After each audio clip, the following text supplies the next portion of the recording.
Thank you so much for watching Landumc Goes There. Please subscribe and hit the like button and the bell notification button.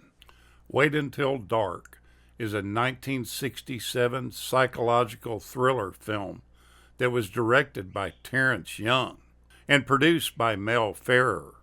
The movie stars Audrey Hepburn, Alan Arkin, Richard Crenna, Jack Weston, Julie Harrod, and Ephraim Zimbalist Jr.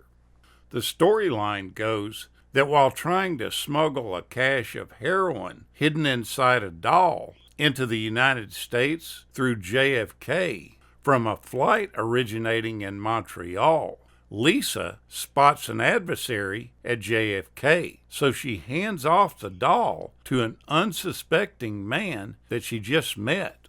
This man is a New York photographer named Sam Hendricks. She plans on retrieving this doll from him later on, but Sam misplaces that doll once he gets home. That adversary that she saw in the airport is a sadistic criminal named Harry Rote, and he, using an argument that they can't refuse, convinces two of Lisa's just released from prison associates, Mike Talman and Carlino, to assist him in retrieving the doll from Sam's apartment. They don't have a clue what's inside, and all three of these people don't know that Sam has no idea where the doll is anymore. Rote, Talman, and Carlino believe their task is all the more easy when they learn that Sam's wife, Susie Hendricks, is blind. As Susie is still adjusting to her recent blindness, Sam does whatever he can to make her as self-sufficient as possible, which she often really resents. They concoct a plan to infiltrate Susie's life while Sam is conveniently sent out of town on business. If the plan goes awry at any point, Susie would have no idea that her life would be in danger.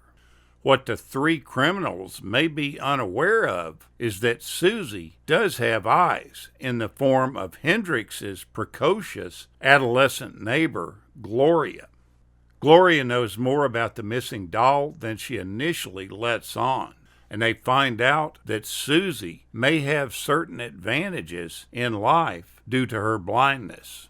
Alan Arkin, who plays an excellent role as a super dark villain, talked about the Oscar nominations that he received early in his career, one for The Russians Are Coming in 1966 and The Heart is a Lonely Hunter in 1968. When he was asked if he was surprised that he was overlooked for this movie, he quickly replied to the people, "You don't get nominated for an Oscar by being mean to Audrey Hepburn." During the Second World War, 16-year-old Audrey Hepburn was a volunteer nurse at a Dutch hospital. During the Battle of Arnhem, her hospital received many wounded Allied soldiers. One of those injured soldiers that she helped care for and nurse back to health was a young British paratrooper and the future director of this film, Terrence Young. How crazy is that? A mere 20 years later, directing Hepburn in this movie. Quite a few people have said that Alan Arkin's performance in the film is one of the greatest roles of screen villainry ever played. I really have to agree with that. He's a pretty rough character in an odd way. His mannerisms are very disturbing. The role that eventually went to him was a difficult one to cast because the producers just couldn't find any actors that were willing to be cast in such a villainous role, one where you're terrorizing a blind woman. But what made it worse was that you were terrorizing the lovely Audrey Hepburn. Arkin said it was a cakewalk for him to get this role because nobody else wanted it. As a way to get people to come see the movie, the filmmakers made a printed ad and a cautionary trailer that read, "During the last 8 minutes of this picture, the theater will be darkened to its legal limit. This is done to heighten the terror of the breathtaking climax of the film." which takes place in nearly total darkness on the screen. If there are sections where smoking is permitted, those patrons are respectfully requested not to jar the effect by lighting up during this sequence. This tactic for the film really worked. It became a huge success at the box office. During the credits, you'll notice that there's no credits for costumes. This is because Audrey Hepburn herself picked out the clothes that she wore from Paris stores.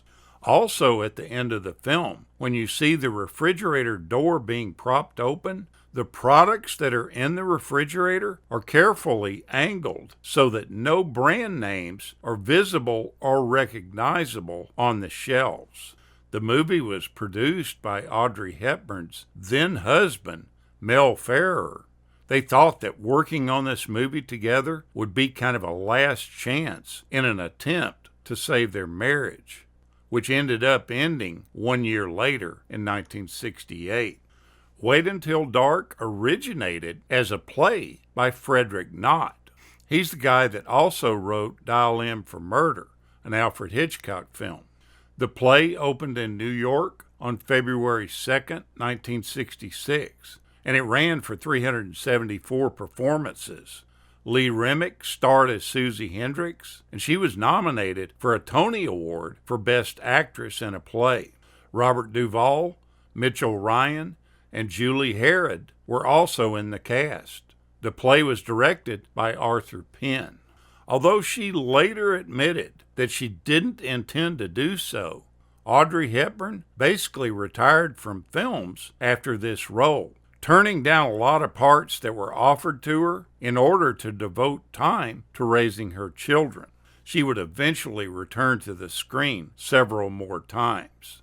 She and the director visited a school for the blind to learn more about the visually impaired. She learned enough about Braille to appear to be reading and writing it, although she really isn't, a fact which wasn't apparent to audiences until home video came out and you were able to rewind and freeze frames. Susie's use of Braille is a change from the Broadway script, where she uses things like sugar cubes to keep track of phone numbers. Writing phone numbers in Braille is a better real-world choice and a realistic touch that developed from her meeting with blind people. In order to create a sense of uneasiness, the film's composer, Henry Mancini, had his two pianists, Pearl Kaufman and Jimmy Rolls, playing their instruments tuned a quarter tone apart. Initially, he was uncertain as to whether this novel approach would achieve the desired end and create this uneasy feeling, but it did. It even did it with the musicians that were performing it. After just a few takes of the main title, one of them turned to the other and said, "We need a break. This stuff is making me completely ill." This made the composer Mancini know that what he was doing was really working, and it truly does. This is a very unsettling film. It's a really fun film to watch, but it's completely disorienting in a number of ways, and the music really adds to that. If you've never seen this film, take a look at it. You will be thoroughly pleased that you watched it. Thank you so much for watching, and we'll continue to chase the classics.